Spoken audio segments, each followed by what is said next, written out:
In this episode, you'll get a breakdown of the quote, "The wound is the place where the light enters you." Welcome to Energy Alignment for Entrepreneurs, the podcast helping entrepreneurs be free from anxiety, stress, and tension through balancing emotions and consciousness expansion. 3 things you'll discover today. How your deepest pain becomes your greatest strength. Why avoiding your wounds keeps them infected. And what to do when you're scared to look at what broke. Okay, the quote, it really brings me to the trapdoor spider or nature in general, because you can kind of zoom in first on the metaphor of what is in the trap door, right?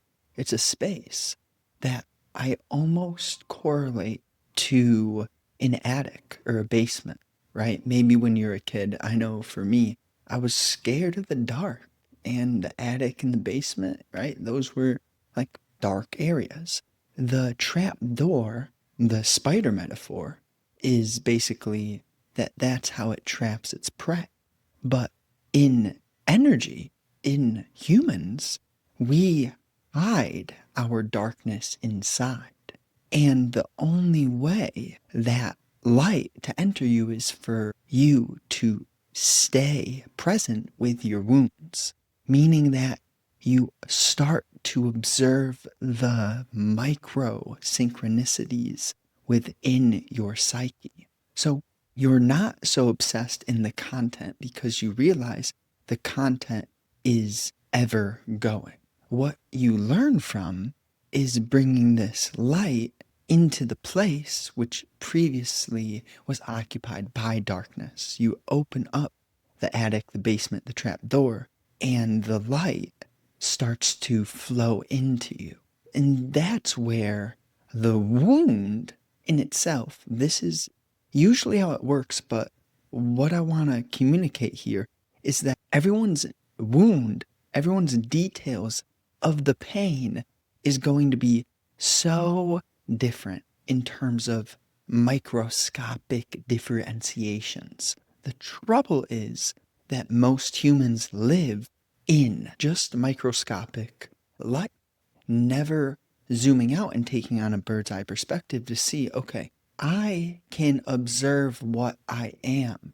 So am I the thinking or am I the observer? I'm both. You are both.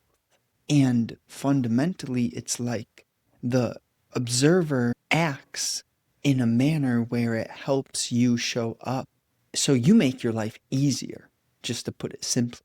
One metaphor I like is, all right, silly ego creates fires.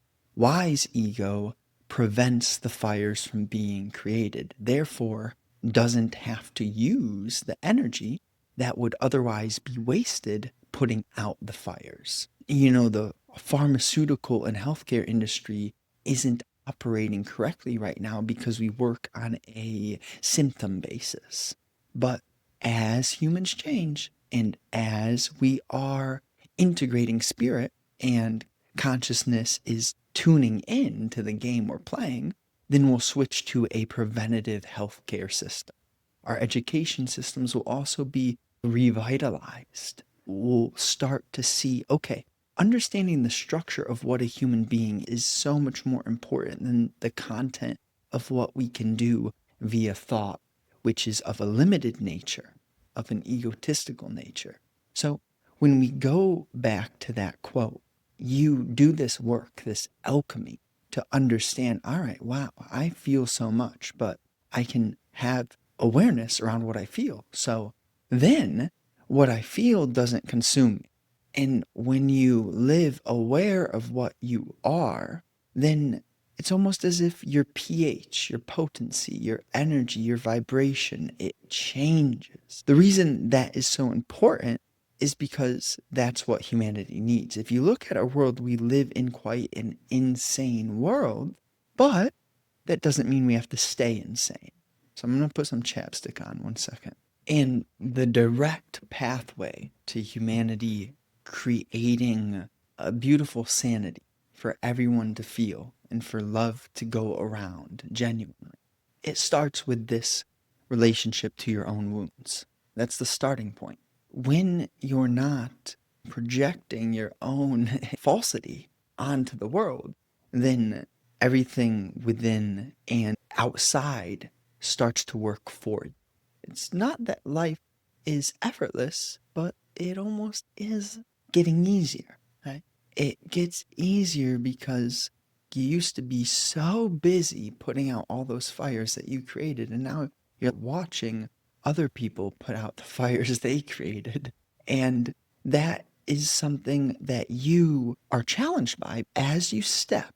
It's as if your lens is ever changing to a degree where even though the light enters you, there are now bigger fish to fry. So it's not like you're so absorbed in yourself anymore, but simultaneously your consciousness still knows that there's much to do in a balanced manner where it's such a different cadence and rhythm and beat than working as a hamster wheel manner or a headless chicken man.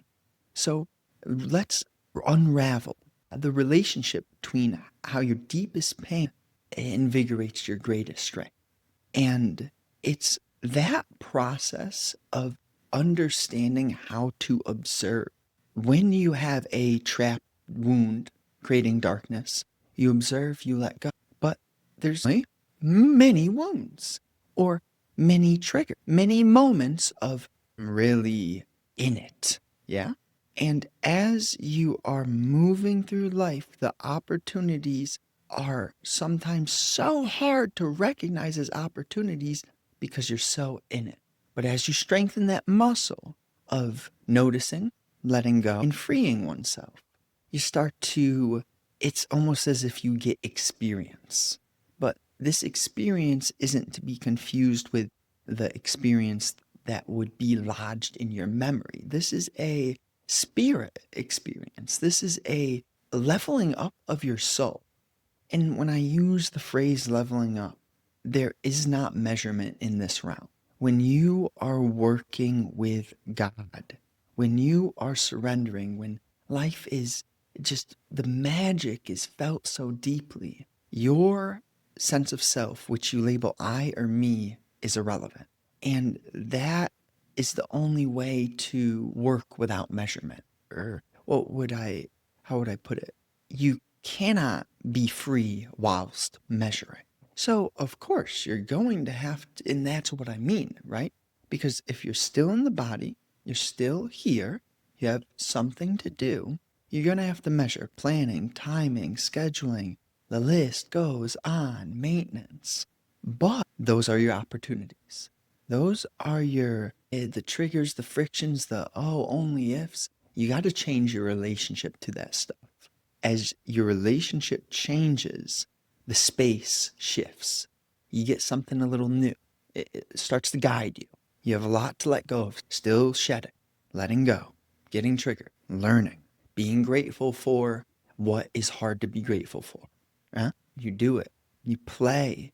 You catch yourself. You let go of things in terms of patterns that you are just clear that they don't serve you. You just stop. That's part of the wildfire metaphor. And then this whole process of your pain is now your strength. I know that took a little bit to get to, but when you're operating, observing, freeing oneself, it is the thing which is hard to appreciate in the moment that is freeing. Without it, you'd be bored. I promise you that. So now let me add one thing, and that is right now I'm in such a certain weird season where I can feel it, I can taste it. The work is coming. It's paying off. As in, I've just been so committed since being 18 years old to earn financial freedom. And that's been the one thing in my life that is just continuously challenged. And I'm grateful for it. But all at the same time, I feel sometimes I'm so in it. And I guess that is just me sharing the twist of, hey, enjoy the journey, because once you have what you worked so hard for, you're going to see that it always was the journey. you've gotten things in your life, and if you apply that same, like maybe you're strong in a certain area and you want to get better in another area, well, you've done it before. You've felt. So learn to not be so in this idea of who you think yourself to be. Goals, future. No, here, now. All right? Why avoiding your wounds keeps them infected. It's like part of the thing is you have certain energy. You could call it karma, you could call it emotion, you'd call it circumstances. It spirals together. The world is not just one off, right? I wouldn't say it's cause and effect. It's deeper than that. It's like everything is working, even if you cannot see that it is affecting one another. So when you avoid your wounds, then that energy which you waste being caught because you aren't doing the work, then it doesn't get out to the people who may dearly need it. And therefore, your consciousness, your level of pain increases because you have a meaning. There's purpose behind your life. You have a meaning for being. Believe it or don't believe it, but consider it. Your meaning is something that only you can find out. So I choose to talk about the work of finding your meaning. I'm not going to tell you what your meaning is. I'm going to talk about the essence behind what humanity needs. And this has nothing to do with me. It's everything about the work, right?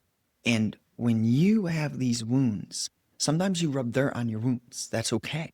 Then you wipe it off when you have time to wipe it off. You don't get the experience of realizing how powerful you are. You don't need perfect nothing.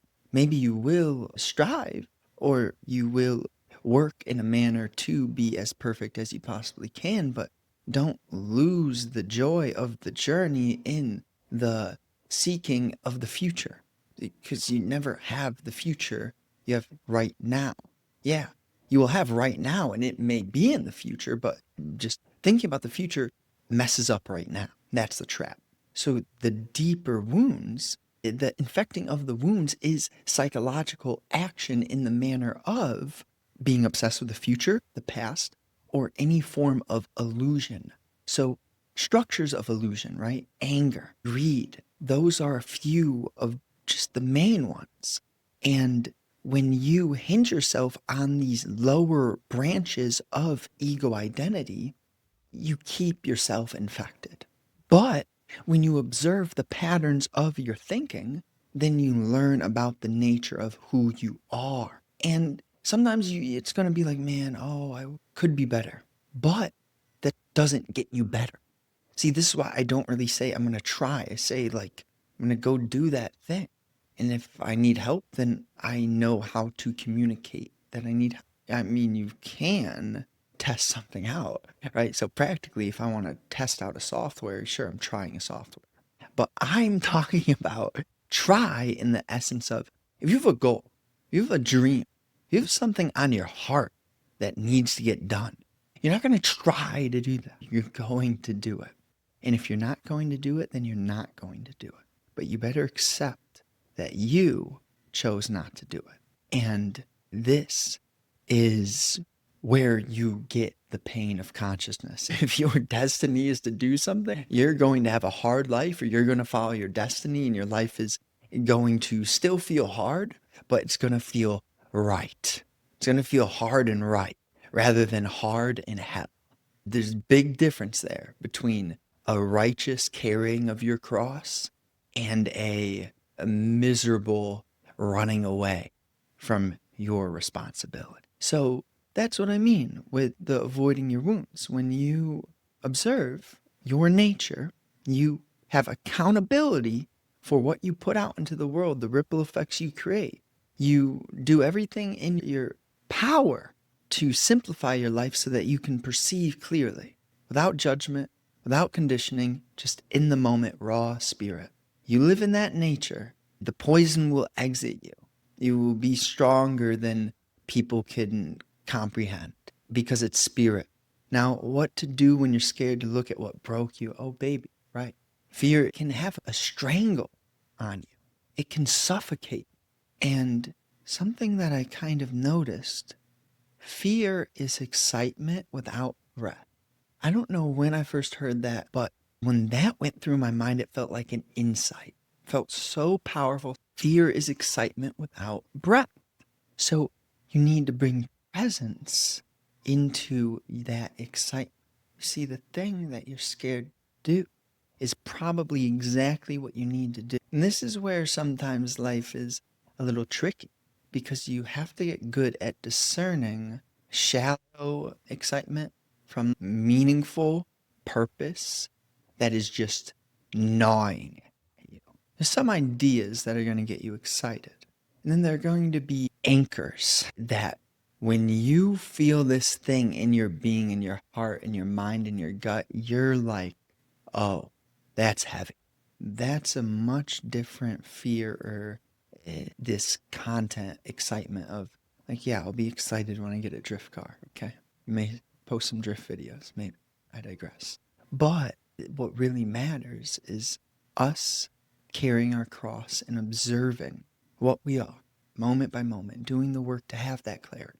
It's like there's foundational work and then there's work once you're at work up in the skyscraper level. Still work. It's just a little different. The essence, though, what's always going to be true is just that your heart has the answers. Question is, can you create the space to hear your heart? That's the question. I care about you a lot. Thank you so much for listening. You know what to do. If you're scared, do what has to happen so that you can look that fear in its eyes. Whatever conversation, whatever physical actions you need to do, could be journaling, walking, running, exercising, working on business, whatever it is. But piece it together. Let it be pieced together. Action and prayer. Combine them, not just one. So honestly, just share it with a friend. Share it with a friend, a family member, someone who you know is like maybe aligning with the deeper nature of life. Thank you so much for listening. Let's go. Have a great day.